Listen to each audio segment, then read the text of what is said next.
लोकसभा में केंद्रीय गृह मंत्री अमित शाह ने संविधान निर्माता डॉक्टर भीमराव अंबेडकर को लेकर जो बयान दिया, उसके बाद से विपक्ष लगातार हमलावर है। देश भर में अमित शाह का विरोध जताया जा रहा है। भागलपुर में भी आरजेडी नेताओं और कार्यकर्ताओं ने अमित शाह के खिलाफ नारेबाजी की, साथ ही उनका पुतला दहन किया। शहर के अंबेडकर चौक पर आरजेडी कार्यकर्ताओं ने विरोध जताकर अमित शाह को इसके लिए माफी मांगने को कहा। आरजेडी प्रवक्ता अरुण यादव ने कहा कि लोकतंत्र के मंदिर में हमारे संविधान निर्माता के खिलाफ दुर्भाग्यपूर्ण बातें कही गई, ये कहीं से जायज नहीं है। ये बाबा साहब का ही अपमान नहीं, बल्कि देश में दलितों का अपमान है।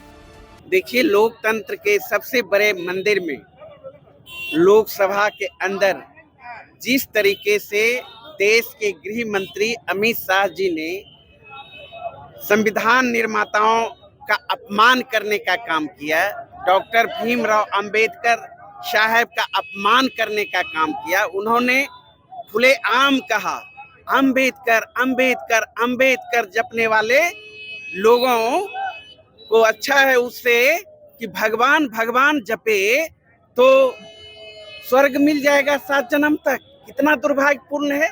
बाबा साहब ने हमें संविधान दिया और ये बाबा साहब का अपमान नहीं है, ये देश के 90% जो मूलवासी है, जिन समाज को, जिन वर्गों को संविधान में आस्था है, उनका अपमान है। दलितों का, पिछड़ों का, अकलियतों का, जो बाबा साहब को मानते हैं।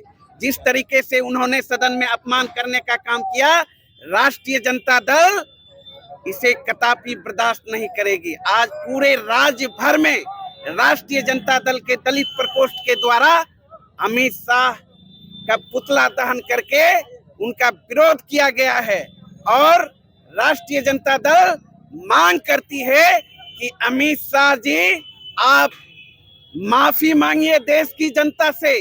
बाबा साहब ने देश को संविधान देने का काम किया, नया रास्ता दिखाने का काम किया। उनके पद चिन्हों पर आज पूरा हिंदुस्तान चल रहा है और आप बाबा साहब का अपमान करने का काम किया। घोर निंदनीय है। इसकी जितनी निंदा की जाए उतना कम है। इसलिए ये बाबा साहब अंबेडकर जी का अपमान नहीं है, बाबा साहब को मानने वाले 90% मूलवासी का अपमान है, संविधान का अपमान है, लोकतंत्र का अपमान है। अमित शाह के द्वारा, जो कि देश के गृह मंत्री हैं और राज्यसभा में उन्होंने कह रहा है अपने भाषण में कि जो है अंबेडकर, आजकल क्या ही प्रथा चल गया है, अंबेडकर अंबेडकर अंबेडकर। अगर अंबेडकर का से बढ़िया है कि अगर भगवान का नाम जपते तो 7 जन्म तक जो है हमको मोक्ष मिलता कहा जाए।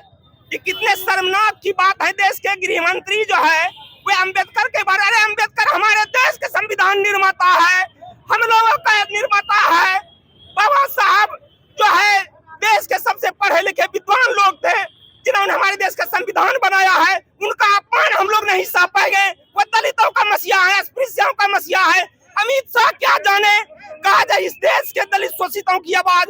बाबा साहब के जो है संघर्षों का इतिहास, बिना पढ़े लिखे हुए जो है वे आज गृह मंत्री बन गए हैं। मैं गृह मंत्री से पूछना चाहता हूं कि आप अपने प्रधानमंत्री से पूछिए, अगर भारत का संविधान नहीं रहता तो आप जो है चाय पीते पीते जो है, चाय बेचते बेचते जो है प्रधानमंत्री नहीं बनते। आज अंबेडकर का देन है कि आप गृह मंत्री बने हैं और जो है चाय बेचने वाला जो अपने आप को घोषित करता है वो प्रधानमंत्री देश का बना है। वहीं अमित शाह ने पूरे हंगामे के बाद कहा कि वो इस पार्टी से आते हैं जो अंबेडकर का कभी अपमान नहीं कर सकती। राज्यसभा में उन्होंने जो कहा, कांग्रेस ने उसे तोड़ मरोड़ कर पेश किया। भागलपुर से शिवम की रिपोर्ट।